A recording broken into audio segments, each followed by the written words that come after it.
to the richest of the rich. And we learned just last week they were trying to extend those tax cuts to even more billionaires, to give them even bigger tax cuts. At the same time, they were fighting like hell to stop working Americans from getting basic food assistance. And just a helping hand, just a little helping hand with our health care costs. So, yeah, the government shutdown is going to come to an end. But the reality of what this Republican Party stands for today, the reality of what Donald Trump was fighting for this past week, that will stay with voters for years to come. Yeah, we will return to our top story, Drake May, a little later in the morning. But right now, in terms of the shutdown, it's interesting to see how this is being received, because I think we have to look at it in two different ways. There's the sort of short-term impact and the long-term impact. And like last night, a lot of Democrats deeply unhappy by what happened last night. A sense, particularly from the progressive wing, but not entirely, that this is a weird moment to cave. The Democrats had momentum coming off of the election night win. Polls only getting worse for President Trump and the Republicans. They're squarely taking the blame here.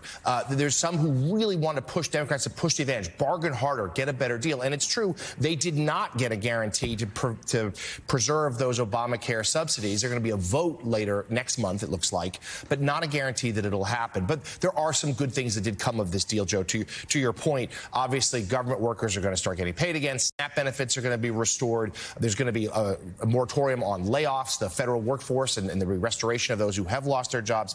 And I think for Democrats, short-term, there's frustration, but long-term, yes, they have used this shutdown to underscore the point you just made.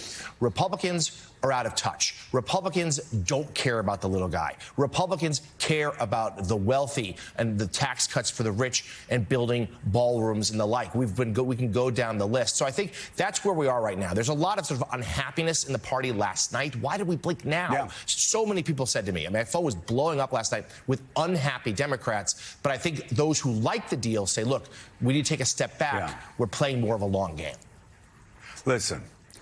I understand. I understand people who are intense on the left, just like when I was in Congress, I understood people who were intense on the right about government shutdowns and keeping them going forever and ever and ever. I also understand, though, when you have people, let me go to John Bresnahan, because John was there with me during our government shutdowns back in the 1990s. John, you always have people like me. You always have the extremists in Congress raising their hands and going, the American voters will remember this forever. They will remember, they will see that we're... No, it's just not true. It's not true. We used, as you know, in 95 and 96, even though we lost those shutdowns in the short term, we used those shutdowns to define the Republican Party as the party of balanced budgets. We all took it. We all took it home. And, yeah, Bill Clinton won the 96 campaign, but we won Congress 96, 98, 2000, 2002, 2000. I mean, we stayed in power for a decade, and every Republican went out there and said, we balanced budgets, and we did it 4 years in a row for the first time in a generation. Now that's the first time in 100 years. But we used that government shutdown to frame what we were the next decade. And I'm not asking you as a reporter to get involved in this. I'm asking you, though, just to report on how government shutdowns work. And when people are running around with their hair in fire on the left saying, oh, this is the end of the Democratic Party, they should look to last Tuesday and look to next year and understand that these government shutdowns, more than anything else, they define where the parties stand. And that stays in cement through the next election. Yeah, I absolutely agree with that. I do think there's a danger here. There could be another shutdown in January. We'll get to that. But I think with the shutdown, what you have to do is you have to, as a leader, or leaders, you walk your party into a very extreme position, and then you cut a deal as the leaders to go back to the center or move back toward the center, toward a compromise, a government, a bipartisan deal, and you've left your people can't make that pivot as quickly as you can. And I think that's what we're seeing here. This was the Democrats, by all measures, have won this shutdown, quote unquote. But you're 40 days into it. Where's your end game? At some point, like you said in your opening, you got to declare victory and just, and move on, because this wasn't going to end. What happens if it ends next week or 2 weeks? It's not going to end any differently. Right. And, Caddy, we also have a couple things happening right now. What we saw this past week, what we saw yesterday, was the news of Donald Trump ordering his administration to do everything to keep food assistance from working class and middle class Americans, his own people, working like hell. It was the screaming headlines. He was ordering states. Oh, you states that think you can help working Americans in red state America, stop.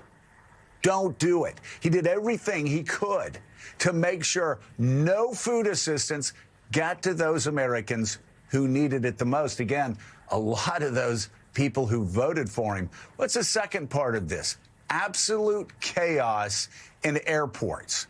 Now, if these Democrats on the left really want to take a chance, and I mean they really want to take a chance on this turning ugly against them, then continue the chaos that we saw at the end of last week and through this weekend. Continue that through Thanksgiving, or moving up to Thanksgiving. It gets ugly and it gets unpredictable. Yeah, this was not a perfect ideological win. The battle for health care justice, that continues. But again, it continues with this debate framed. The whole world knows where the Republican Party stands. They don't care that health care premiums continue to explode. Just ask MTG. They don't care about anything, it seems, out of the White House, except for cutting taxes for the richest of the richest of the rich. And again, last week they announced more of these cuts. They don't care about working Americans. They care, again, about granting clemency to felons. So, all right. That's a pretty good place for Democrats to be as they move forward and debate where this country goes over the next year. Yeah, yesterday I booked my son a ticket by train as a backup for Thanksgiving, paid an extraordinary amount of money to get one of the very last train tickets from Boston to D.C. And that's when I thought, you know what, this is going to have to change, because there are millions of Americans who are making similar backup plans for Thanksgiving and whose Thanksgiving is going to be ruined, and we're only 2 weeks away. So here's where things stand this morning. As John suggested, it's all moving pretty fast. In a 60-40 vote, a group of moderate Democrats broke from their party and voted with